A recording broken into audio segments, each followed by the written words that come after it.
mais do que um voto positivo nesse sentido, me surpreendeu. Eu não imaginava quase 13 horas de voto e algo que fosse não apenas um voto e ter inocentado, mas foi uma destruição minuciosa da farsa de todo esse processo. Olá, é do Carvalho, melhor canal de corte do YouTube. Ei, se você gosta do que eu faço, pensa nisso.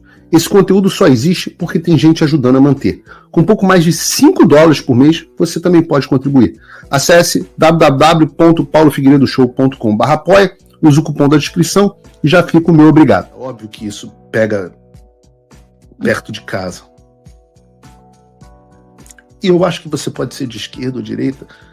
Qualquer pessoa deveria lamentar algo desse tipo. Mas vejam a quantidade de comentários da esquerda, de pessoas efetivamente doentes mentais, celebrando o assassinato e não só isso, pedindo por novas vítimas. Vejam, mas não cabe na tela. São pessoas que pedem para que as próximas vítimas sejam Trump, que já tomou um tiro na orelha, o Elon Musk, o Ben Shapiro, para que eles sejam próximos.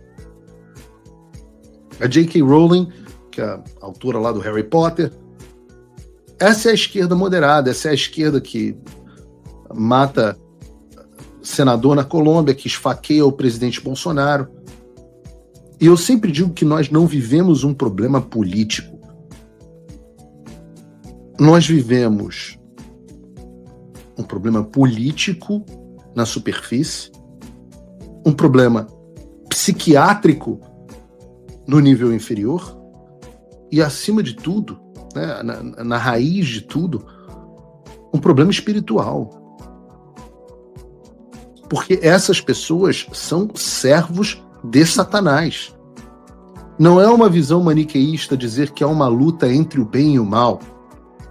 Porque é uma luta entre o bem e o mal.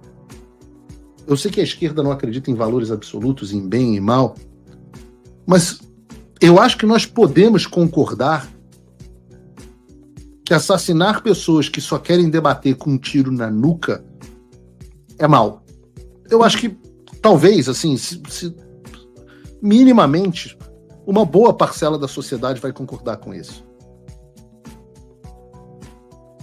É claro que há toda uma discussão sobre o que nos levou a esse ponto, sobre a desumanização que a esquerda promove com figuras como o Charlie Kirk. Mas não precisa de muito. Ora, vejam, nós tivemos agora o caso do Nicolas, foi um caso, mas o próprio ministro Fux ontem, quantas pessoas dizendo coisas similares a um sujeito que uma vez os contrariou. Quantas ameaças de morte eu mesmo já não recebi? Nós sabemos com quem nós estamos lidando. E nós estamos lidando com Satanás. Nós estamos lidando com Satanás.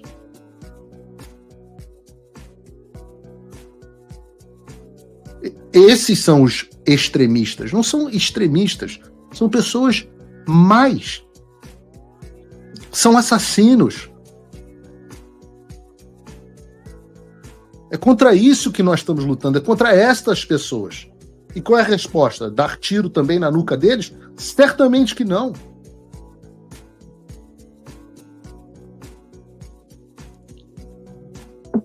O secretário de Estado americano, Marco Rubio, anunciou que o Departamento de Estado vai proibir a entrada nos Estados Unidos de qualquer estrangeiro que tenha celebrado o atentado contra o Charlie. Então, se você conhece alguém que fez isso, eu recomendo que você tire um print e mande um e-mail para o Departamento de Estado. O marquem na Embaixada dos Estados Unidos e deixem que eles façam o resto. Vejam, é um fenômeno mundial. É um fenômeno mundial. É um fenômeno mundial. A esquerda é isso. O Charlie Kirk é uma das 100 milhões de vítimas desses monstros ao longo da história. mas que vai fazer falta, vai. E talvez nem vocês tenham a dimensão da... Eu tô muito triste, é claro que eu tô muito triste.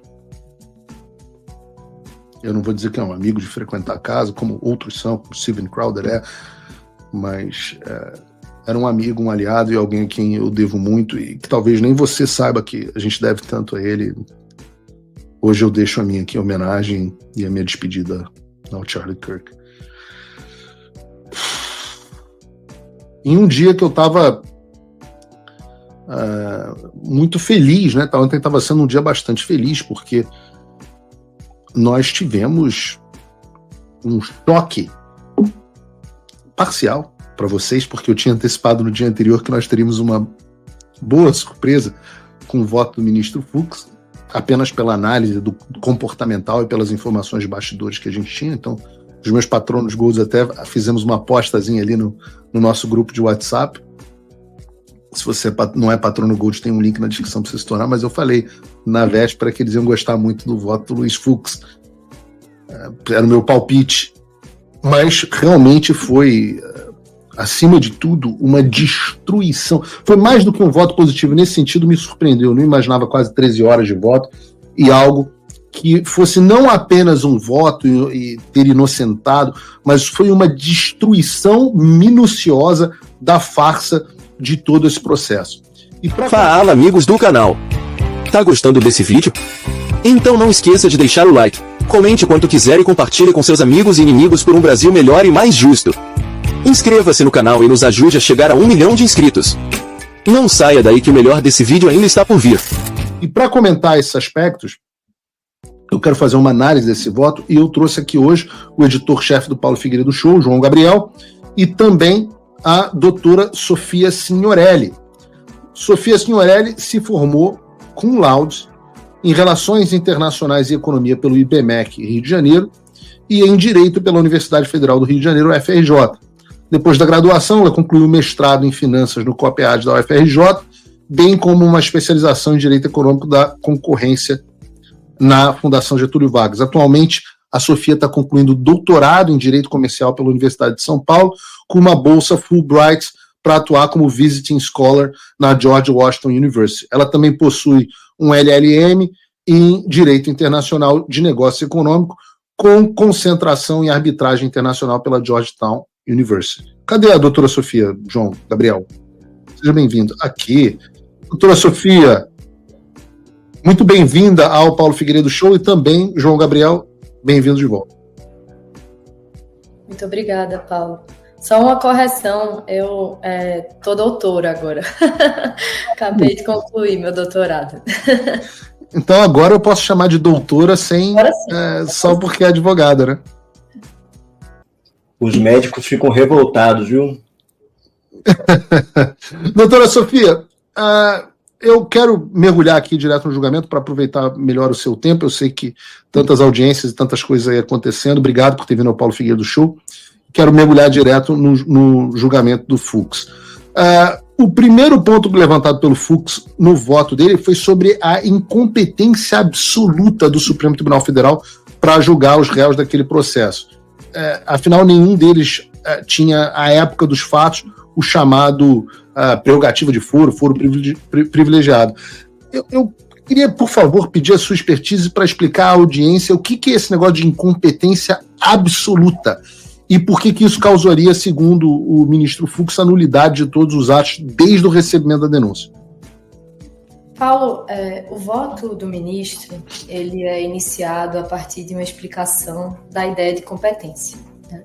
É pressuposto processual essencial, devendo ser verificada antes de qualquer análise de mérito.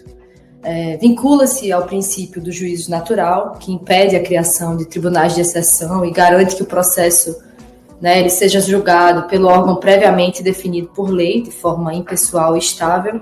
E, por fim, em sua dimensão ratione personari, né, que é um elemento que a gente usa do latim para descrever essa situação, é absolutamente inderrogável. A gente não pode alterar isso pela vontade das partes. Isso me refiro, né, à ideia de competência no direito. E desculpe aqui se eu estiver usando algum juridiquês demais. Vou tentar ser o mais simples possível nas minhas explanações. Então, quanto ao posicionamento do STF, né, sobre o foro por prerrogativa de função, o ministro destacou que houve, né, oscilações relevantes ao longo do tempo. A súmula 394, de 1964, que trata, né, cometido crime durante o exercício funcional, prevalece a competência especial por prerrogativa de função, ainda que o inquérito ou a ação penal sejam iniciados após a cessação daquele exercício. Logo, a perda do cargo não retirava, né, da competência. A questão de ordem de inquérito, no inquérito 687, né, houve o cancelamento da súmula. O STF passou a entender que a competência penal originária, por ser uma prerrogativa, né, ratione numeris, terminava como uma perda de cargo, que justificava o foro por prerrogativa de função. Então, a perda de cargo seria uma perda imediata de foro, né, com remessa à primeira instância. E aí, também, a questão da ordem da AP 937 de 2018. Eu estou colocando aqui alguns pontos que foram ressaltados ali durante o voto do ministro Fux e ressaltados pautando-se na jurisprudência da própria corte. Né? Eu sou meio burro, doutora, não fiz doutorado, quero só ver se eu estou entendendo exatamente o que você está dizendo.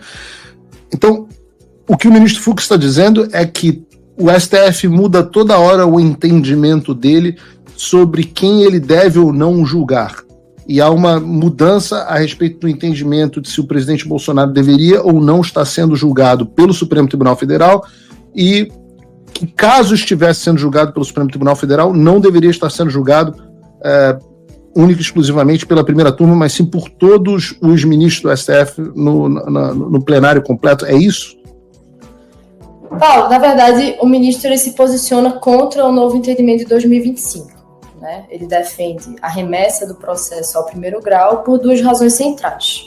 Em primeiro lugar, ele destaca que o foro, né, ele não protege a pessoa, né? Ele destaca que é um ponto bem relevante, né? Assim, que eu acho que a gente tem que destacar. A função pública da pessoa, ou seja, não está protegendo a pessoa natural, né, mas sim a função pública dessa pessoa. Sendo uma norma excepcional, né, deve ter interpretação restritiva e evitando privilégios pessoais e desigualdade entre os cidadãos. Ou seja, o que ele está querendo dizer é que ampliar a competência do STF violaria o princípio republicano e poderia criar uma espécie de tribunal de exceção. Em segundo lugar, ele pondera, e aqui eu estou explicando, tá? Eu não estou fazendo nenhum juízo de valor, mas estou tentando explicar um pouco o racional que ele se utiliza ali. Em segundo lugar, ele pondera que os crimes imputados aos réus ocorreram entre 2021 e 8 de janeiro de 2023, período em que prevalecia o entendimento da ação penal 937 de 2018. Então, naquela época, a saída do cargo antes do fim da instrução processual retirava a prerrogativa de foro e o processo seria remetido à primeira instância. No caso concreto, os réus eles perderam seus cargos muito antes do surgimento do atual entendimento. Tendo isso em vista, aplicar retroativamente esse novo entendimento de 2025 violaria a segurança jurídica na medida que frustra a expectativa legítima dos réus de serem julgados conforme a regra vigente à época desse princípio do juízo natural, que muda o juiz competente após os fatos. Então, ele destaca que essa incompetência racional persone, né, que eu estava explicando, ela é absoluta e, portanto, ela gera nulidade de todos os atos decisórios, inclusive o recebimento da denúncia, né, pelo artigo 567 do Código de Processo Penal. Então, ele conclui que o processo ele deve ser anulado e reiniciado na primeira instância, porque a competência original do STF não mais existiria. Trump voltou à presidência, e isso é um alívio, sem dúvida. Mas o que isso muda no Brasil? Nada, se ninguém fizer nada. A verdade é que a esperança não pode virar passividade. As coisas não vão se resolver sozinhas, e muito menos com textão e xingamento nas redes sociais. Não espere que alguém venha salvar o país por você. Se você não agir, ninguém vai. Eu estou fazendo a minha parte. Eu larguei tudo para me dedicar a isso. Mas sem apoio, esse trabalho simplesmente não continua. Quer saber como pode ajudar sem sair da sua rotina, sem sair da sua vida? Simples. apoie quem está na linha de frente. Acesse www.paulofigueiredoshow.com/apoie e com apenas $5 por mês você mantém esse trabalho vivo. Se você puder mais, considere a possibilidade de se tornar meu patrono Gold e tem acesso ao meu grupo privado no WhatsApp, onde você participa das discussões que guiam o conteúdo e muito mais. A diferença entre quem só assiste e quem faz parte da mudança é a atitude. Obrigado por assistir o vídeo até o final. Se você já chegou até aqui, confere se já está inscrito no canal e se já deixou aquele like generoso.